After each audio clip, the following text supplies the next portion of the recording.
ഈശോയിൽ ഏറ്റവും സ്നേഹം നിറഞ്ഞവരെ, വീണ്ടും അനുഗ്രഹത്തിൻ്റെ ഒരു നോമ്പ് കാലത്തിന് നന്ദി കുറിക്കുന്നു.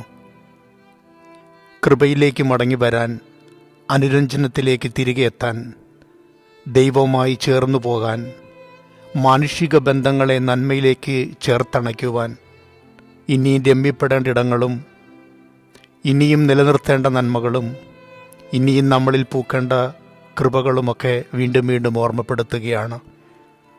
മനുഷ്യൻ്റെ നിസ്സാരതയെക്കുറിച്ചും ദൈവത്തിൻ്റെ കാരുണ്യത്തെക്കുറിച്ചും നമ്മളെ വീണ്ടും ഓർമ്മപ്പെടുത്തുകയാണ്. ഒരു മടങ്ങിവരവ് എപ്പോഴും അനുഗ്രഹത്തിൻ്റേതായി തീരപ്പെടട്ടെ. പുതിയ പ്രതിജ്ഞകളും ആഗ്രഹങ്ങളുമൊക്കെ ഉണ്ടാവാം. പക്ഷേ ആത്മാർത്ഥതകളില്ലാതെ പോകുമ്പോൾ അർത്ഥശൂന്യമായി പോകുന്നില്ലേ ആചാരങ്ങളും.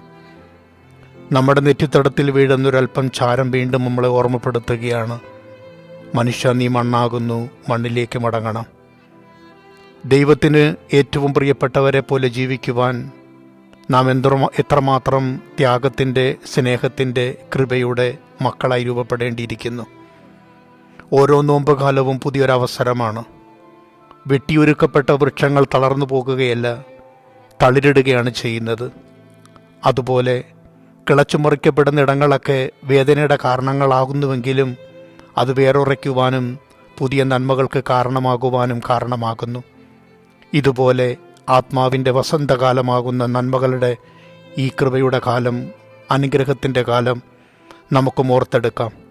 ചെയ്തുപോയ തെറ്റുകളും സംഭവിച്ചുപോയ പിഴകളുമൊക്കെ ഓർത്തെടുക്കുമ്പോൾ കഴിഞ്ഞ കാലങ്ങളിൽ നിന്നും ഇനിയും കൊഴിയാതെ നിൽക്കേണ്ട അനുഭവത്തെയും ആഗ്രഹങ്ങളെയും അർത്ഥപൂരിതമായ ആത്മാർത്ഥതയും ആത്മീയതയുമൊക്കെ നമുക്കൊരിക്കൽ കൂടി മുറുകെ പിടിക്കാം.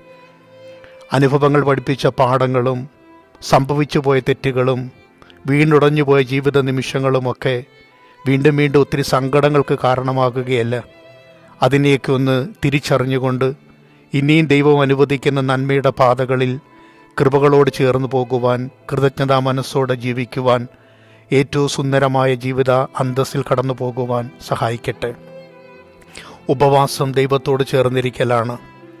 അതിന് യാതൊരു തരത്തിലെ കളങ്കവും വരാതിരിക്കുവാൻ നമുക്കും പരിശ്രമിക്കാം. നമുക്കിഷ്ടപ്പെട്ടതും വേണ്ടപ്പെട്ടതുമൊക്കെ എന്നും അനുഗ്രഹത്തിൻ്റെ കാരണങ്ങളാവട്ടെ. അത് ദൈവത്തിനു വേണ്ടി ചിലപ്പോൾ വിട്ടുകൊടുക്കേണ്ടി വന്നാലും ത്യാഗം സഹിക്കേണ്ടി വന്നാലും സന്തോഷമായി കരുതാം. അബദ്ധങ്ങളിലും തിന്മകളിലും നിവദിച്ചു പോകാതെ കൃപകളിൽ നിറയപ്പെട്ട് ഈ പുണ്യകാലം അനുഗ്രഹത്തിൻ്റെതാക്കി തീർക്കുവാൻ ഞങ്ങളെ സഹായിക്കണമെന്ന പ്രാർത്ഥനയിൽ ഏറ്റവും സുന്ദരമായ നോമ്പിൻ്റെ ആരംഭം. ആമീൻ.